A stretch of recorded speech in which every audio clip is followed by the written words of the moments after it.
One of the trickiest moments in a whole enrollment process. You've served somebody, you've become excited by them, you decided that yes, this is somebody I'd love to work with.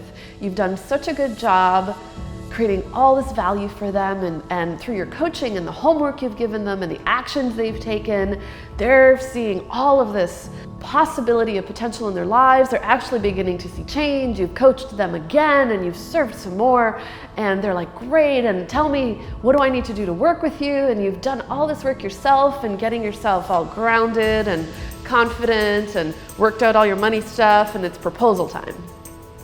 And then you've learned how to deliver an excellent, exceptional proposal, and you have your menu and you have options, and you feel good and hopefully a little bit scared about your rates, because it's always good to be a little bit scared about your rates. And then you put it out there, and then they say, I have to think about it. Oh no, what do you do? That moment for me has just, every time I hear that, I have to think about it, makes something in my body quiver. Most important thing is the first thing you do. Them seeing you falter there or get insecure, or if you begin sort of overcompensating by beginning to talk about your value or trying to rationalize why it's a good price, or start asking them a lot of questions, like, if they see that energy within you, that anxiety, it's going to push them away.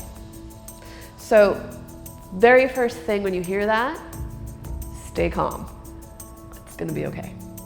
So find your center and find that place genuinely inside you where you know that it's perfectly okay that they need to think about it.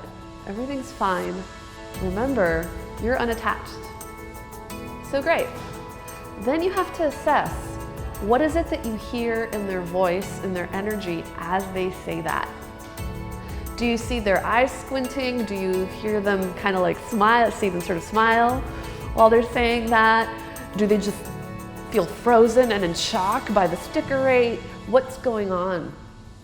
And as you do a lot of proposals and have a lot of opportunities to hear someone say, I have to think about it, your intuition is going to get better and better as to what's really happening. My go-to response to that is, great. That's great. Let the person know, let them feel the slack in the rope.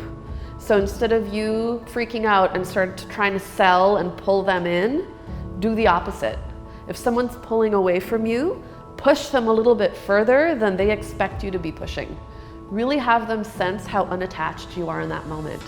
Great, go and think about it. I know some coaches, I know Steve Chandler, he'll say, great, go think about it for as long as you need, get back to me one day. And he says he does that because he really wants people working with him only when they're so hungry for it, they're knocking down the door. And I get that. And sometimes, for me in my programs, I have a start date for a group or something. I can't afford someone to go off until whenever.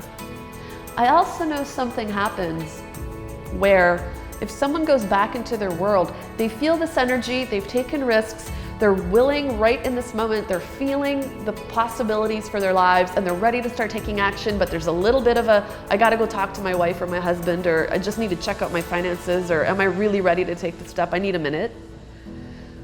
But if they go away for 2 weeks, a month, 3 months, 6 months, their life just might overwhelm them and they'll forget. So I'll say, that's great.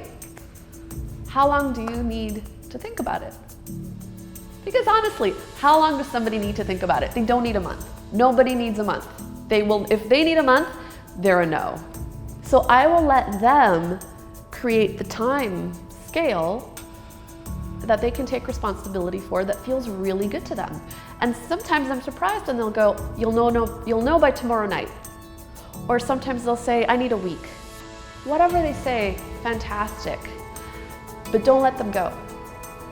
I like to always make sure to put another call on the calendar where we get back on the phone and they tell me their answer. I don't like it back by email. I always love those financial decision moments to happen live with somebody, so that if there's wiggle room, or if I sense that really there's a deeper fear in there that I can coach around, etc., or I can play around with, oh, they said no, but what's your budget? Whatever happens next, I can do that in the moment with them on the phone. So they say a week, go great. Does Tuesday at 5 work for you? You can let me know then. That's the easiest way I know how to handle that. The masterful way is to also recognize the moments when sometimes I need to think about it. Really is a fear, a self-doubt, that if you manage to set aside the money conversation in a way that they believe you, that you're not trying to enroll them anymore, and ask them about, I just saw your body tense up, what just happened? That gives you another in to do some more powerful coaching that might need to happen before this person could ever really land as a client that would be successful with you. So it's very tricky, you've got to be careful that you do it well, so they don't think that you're, oh, this is just some more bait and switch stuff. You genuinely need to let go of the proposal, take it off the table, say, I saw something happen. What just happened there? Let's do a little more coaching. There's some options for you.